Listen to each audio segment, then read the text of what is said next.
Happy Wealth Wednesday. Lorraine, I'm so excited to have you here today. You have been such a trailblazer in venture capital, both with Portfolia as the lead fund manager there, also as the New York chair at Tiger 21, which is a very special investor community, and many other areas of helping really help underserved communities get access to venture funding. So I'm so excited to dive into your story and to share it here today. I would love if you could just kick us off with a little bit about yourself. Where are you calling in from and what are you up to these days? So right now I'm actually in New Jersey. I have a house on the Jersey Shore. And I split my time here as well as New York City. So I'm back and forth. So I'm here today. I'll be back in New York on Friday. I've got some meetings. So as you mentioned, I'm a lead investment partner at Portfolia, a Rising America Fund 1 and Fund 2. Actually, we have our Fund 2 that we raised and closed last year. We're deploying that capital right now. We've made so far 11 investments, so we'll probably make another 4 or 5 investments. So we have a little bit of dry powder left in the fund, so making investments, so focusing on that. But then also I'm in stealth mode, about to launch a $50 million fund. And so that's going to be launching by the end of this year. So kind of pre-launch right now, had some initial meetings with some investors who are very interested. Also, going to partner with someone. And so, we're just kind of working out all those details and we're going to launch. So I'm really excited, just kind of building on what I've been doing. Really the past decade, I started investing, and I know we'll talk a bit about my start, but just really building on the momentum and stuff that I've been doing to date.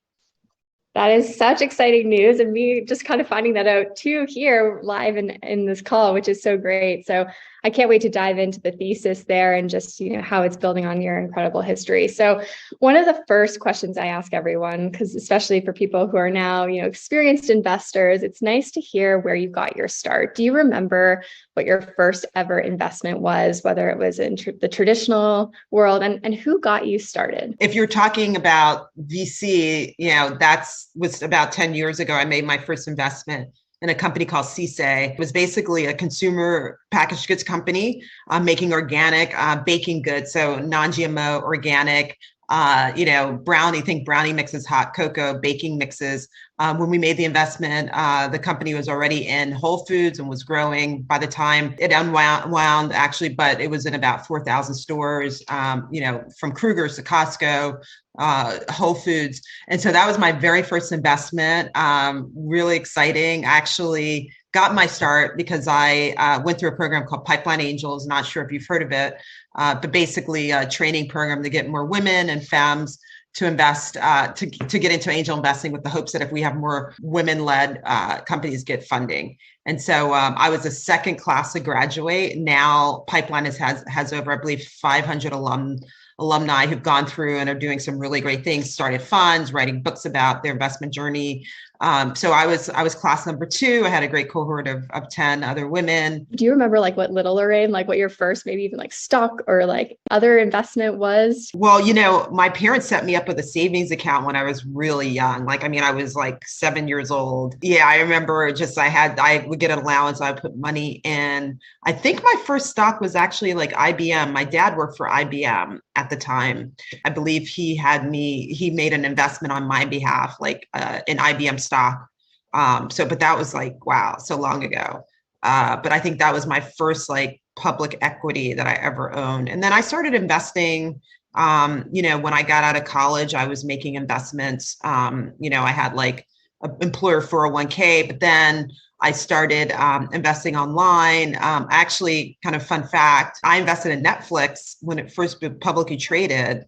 And I invested, I think it was $1,000, and it went up and then I sold it. Had I kept it, but I saw how this was this great company. At the time, it wasn't even streaming. It was doing, basically you sign up and you would get CDs, the DVDs delivered to you. So it was pre-streaming era. And so you kind of shared this a little bit as we were kicking off, but how and why did you get into your space, specifically venture capital, angel investing, even into the world of this rising fund, and how to really help support underrepresented founders get venture investment? why I got into this space is because actually, I was still like at the big law firms, former lawyer, big law firms. And one, weekend, I'm like getting ready for the work week, like doing my errands at home and whatever. And then I had the TV on the background, and they had the show. So did O'Brien from CNN had a show, Black in America. And she was talking about, she had different topics. And that week it was about entrepreneurship in the Black community. And she had a group of Black entrepreneurs who were in this accelerator program. And she was talking to them and kind of tracing their journey through this program. And what she said was in that program that less than 1% of VC dollars goes to Black founders. So I didn't know that stat. I mean, I just was not aware of it. Like I said, I'd worked at 3 venture-backed companies. I mean, it wasn't easy to get funding, but we were funded. They were not like Black-led, but one was like a diverse-led company. Anyway, long story short, I just heard that stat and I couldn't believe, I just, like, first of all, I couldn't believe it. And then I said, well, let me like fact check this. And I certainly did. And I saw that that was the case.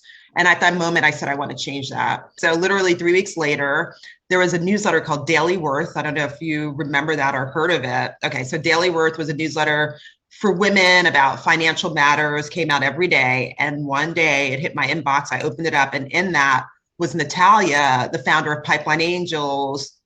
She was being interviewed, like Pipeline Angels, why she started, what they were doing. And so I was like, wow, this is amazing. I can learn how to become an angel investor. So I applied, got interviewed, I got in, and that started my kind of investment journey. And that was just a great program. I learned how to, review deals, kind of do due diligence, how to value companies. We had, for 6 months, we had mentors and instructors. And then we also had our own pitch summit where people would come and, we had like 100 applicants, narrowed down to 10 companies to pitch us. They pitched us. We narrowed down to 3 companies to go into due diligence, and then 1 to make the investment. So it was like a whole process. And that demystified angel investing, demystified that space for me. And then from there, just started investing my own money. And then I connected with Portfolia, actually through one of the women in my cohorts, Barbara Clark, who is an avid, just a really one of the biggest angel investors out there, particularly investing in women in diverse-led companies. And she said, I'm doing this fund with Portfolia. Their very first fund, you can invest, the minimum investment is 10,000, you'll have exposure to 8 to 10 companies. And then what I loved about the model is, which most VC funds don't do, the limited partners, these are people who make the investments in the fund. We're invited every month to pitch calls. We can see the entrepreneurs pitching, the general partners or the partners of the fund. And we can actually raise our hand and say, hey, we want to be part of due diligence team. And so that's what I did. I was on a couple of due diligence teams. I invested in 2 prior funds, and then said I wanted to start a diversity fund. Trish Costello, founder of Portfolia, said, why don't you do it with Portfolia, which was great, provides kind of the back office, all the support needed. And I just go out and find really great deals and due diligence and, negotiate them and then, invest. So that's my start, how I got my start. I love that so much. I think it's so special how something like an email or an interview can spark a whole journey, a whole pathway from you being a lawyer, attorney early on, and now into being an investor. And it does touch a lot into this next question I have for you, which is the role you feel you play in the wealth space and why it's important. I'd love to learn more about the diversity fund at Portfolia, but also the new thesis that you have in the new fund that you're currently about to launch. Sure. Yeah. So I think the role I'm playing is, what I mentioned when I heard that less than 1% of VC dollars went to Black founders. By the way, it's now just over 1%. So that was like nearly 10 years ago. We haven't moved the needle much. And by the way, it's not that much better for women. It's 2 to 3%. Like, I think it's now down to 2%. It was at one point, I think the height was 3%. And so I truly believe, and I tell people this all the time, that, talent is equally distributed, opportunity is not. And so I believe, and I know that there are great underrepresented founders who have great ideas, who could create billion-dollar companies, but yet, they've never been exposed to maybe the venture capital space, or they don't know how to raise money. Maybe they're first generation, they could be immigrants, they could be first generation ever going to college, or maybe they didn't go to college, but they don't necessarily have the networks that others have.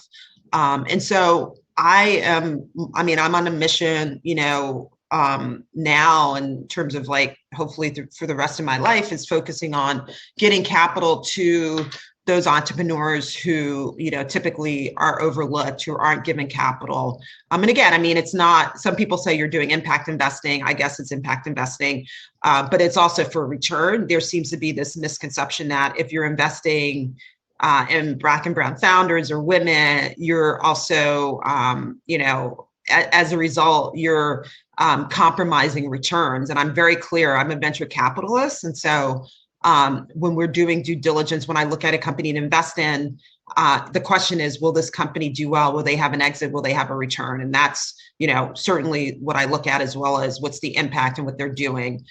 So, that's really important. So you can do both, you don't have to sacrifice returns for having an impact and getting money to founders that are typically overlooked. Absolutely. Couldn't agree more. I was actually just tweeting about that a few days ago, comparing the Adam Newman's $420 million raise to how that looked relative to Black and Latin founders, and then compared to women, and also just the real, stats on female founders and their path to revenue much more quickly and a much larger quantity than most. And diverse founders too. No, you touch on something really important, and I tell people that all the time. And actually, I say why, investing in, because some people think, oh, why don't you just invest in the best founders?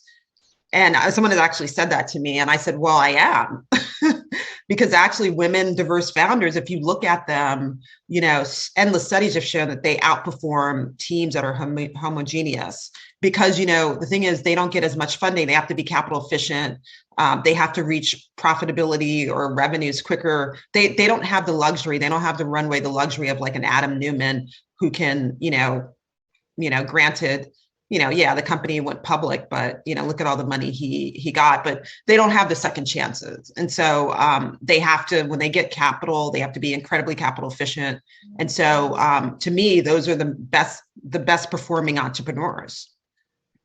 Absolutely. I'd be so curious, from your journey now, thinking about this for basically a decade, what do you think is either the most interesting or important thing you've learned that you would want others to know, especially about accessing capital if maybe you haven't had that exposure to those pathways or networks in the past? Particularly now, and I think this ties in well, like what you're doing at Eve Wealth, is that there's about to be a massive shift in wealth. Women are going to be, control the majority of wealth in this country very shortly. And it's a number of factors. It can be from inheritance, family money being, handed down through inheritance, but also, you have women who have created companies or having exits. They've created wealth creators. So that's also happening.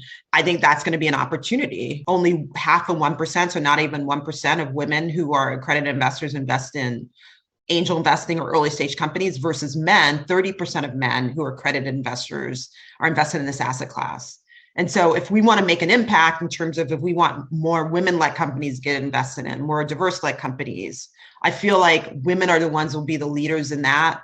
And I think activating their wealth to start investing, and whether it's like in a fund, like a portfolio fund, or, there's tons of angel investing groups. You got Golden Seed, you got Astia Angels, all kinds of angel groups. If you want to do it collectively and not on your own, which I highly recommend, is to invest alongside others. Just using their wealth and investing in companies that they want to see in the world for impacts and return. And so I'm excited about that. And I think that's really, and that ties into what you've created and what you're doing at Eve Wealth. Just kind of getting women to use their financial capital. Absolutely, especially in those early days, like the Netflix example that you gave, being able to at least just get exposure to the new technology, so you can make the decision of whether it resonates with you, and you can see a viable use case or a mission aligned story to your portfolio. So absolutely, I think that's a great example. So we mentioned Natalia from Pipeline Angels, which I want to give a shout out into, to link in the transcript so people can check out their program as well. Is there another person or a company that's really inspiring you in the space, and why? Great question. So most recently, I've been inspired by her for quite some time, and someone connected me to her. We haven't met, but we've exchanged emails. And now, particularly now, she's been in the kind of in the spotlight is Serena Williams, Serena Ventures, and she's had an incredible career, a trailblazer in tennis. And now she's retiring. But she's been, Serena Ventures didn't just suddenly pop up. She's been around for quite some time, initially as an angel investor, investing her own money in amazing companies, and she's done really well. And now, she launched her fund. She raised $111 million. And has a great team behind her. And I think she'll be devoting more of her time to investing. And I actually think that, she's going to have even more of an impact. Obviously she was a trailblazer in tennis, but I think, I think she'll have even more of an impact off the court and in venture, and kind of applying that work ethic and already the track record she's established. I'm excited to see what she's going to do in the venture space, and she inspires me, as I'm sure she's inspiring a lot of other people. Yeah, I loved watching the video of her at the finale. It was really moving, and I'm also so thrilled to see that she's going to be moving into this fund, which like unlocking women's capital will change the world. So you've shared a little bit of advice on if you were going to get started as an angel investor, different groups to join, things to consider, and your journey. I'd be curious what your advice would be to somebody getting started, maybe as a diverse founder looking to get their project funded. What have you seen to be, resources, tips, ideas of, how to navigate that as a founder? I think this advice goes particularly for women and diverse founders. They didn't have the luxury of not having fundamentals. Some other founders do have that. So what I would say is, really have a tight business model. How are you going to make money, and try to get bring in revenue as quickly as possible. Be scrappy. Unfortunately, a lot of these types of founders don't have they can't go to friends and family and get money from friends and family. Like a lot of people have friends and family around. But, I would say apply to a program like Pipeline Angels. Like Pipeline Angels is actually like, kind of think of it as a friend and family round. And, you have to be a woman founder, but there's, Pipeline Angels is one example. There's a lot of pitch competitions. I'd say, definitely enter to be in a pitch competition, because it'll help you hone your pitch, practice your pitch, and you may win. And I know a lot of founders who got started through a pitch competition, and they actually won and got funding. So I would say, that could be a route. And just really try to network and meet as many investors as you can. Just really be plugged in and go to events and network. It's a lot of it is about who you know. And then what I would also say is, don't be discouraged if you have get a no. I tell people there's a 3 C's in capital: financial capital. So, you get a check, but that's only one form of capital. The other could be social capital. Someone can open up their network and help you, or human capital. They may not be willing to write a check, or maybe they can't write a check to you at this moment, but maybe they have a skill set. Maybe they're an accountant, maybe they're a finance person, so they can help you with your financial projections. Maybe they're a lawyer, they can help you, that way. So just be open. Not everyone is willing or able to write a check, but they can contribute and help you in other ways. I'd say get a great advisory board. That's another way. If you want someone to, work with you, they'll get to see you firsthand. And then maybe like a year later, they'll write a check, or a board, board. But if you're just starting out, maybe an advisory board for now. So that's some of the advice I would give, but definitely make sure that, whatever you're doing has a big market. You have a great solution for it. You can tell the story. You can, get people excited. You have to get employees excited, investors excited, customers excited. So really be a great storyteller. It's all good, all great advice. And I agree that it does sort of apply to everyone, right? It's absolutely standard. And I recently read this tweet, which was that, being a woman or, even a diverse founder can sometimes feel like being a cyclist in a car or in a city where all of the cars represent like men. It's supposed to be the same, you're supposed to be prioritized, but there are kind of like different rules of the road, and it can just be different to navigate. And I thought that was, for me, a really good analogy to realize, like, yes, technically, like, we're all on a road, but we kind of are playing with different rules and different risks, and different constraints. So I really appreciate that. Or to double click on that analogy, I think also it's like we all may be driving, but some of us may be driving like cars like in the 1950s, like if you were to go to Cuba and like they have these old cars because of the embargo. And so we have to like kind of cobble our cars together, and like someone's driving like, brand new like Tesla or I don't know, Mercedes. And we've got this like car, but we make it happen, Yeah, exactly. It's so true. Well, I've really enjoyed this conversation so much, and I can't wait to see what you're doing next. I can't wait to learn more about your fund when the details are fully released. How can we keep in touch with you personally and also on these next evolutions that you have coming up? Sure. So I'm on all social media, LinkedIn. So just, my name, Lorine, Lorine Pendleton, Pendleton. I'm actually relaunching my website shortly, so it'll look much better, but I do have a website. And then, I'm on Instagram and Twitter and, pretty much all social media. And you can connect with me if you connect me on LinkedIn, or you can send me a note on LinkedIn. I'll circle back, I'll respond. And then, my fund will be launching soon. I'm really excited. One of the areas will be definitely Web3, looking at Web3. I'm really excited about Web3, as well as fintech, media, entertainment, wellness, community. So those are going to be all the areas that we're going to be investing in. Well, we will definitely be following along, and so appreciative of the work you're doing and mobilizing capital in this really important way. So thanks so much for joining us today. Thank you for having me.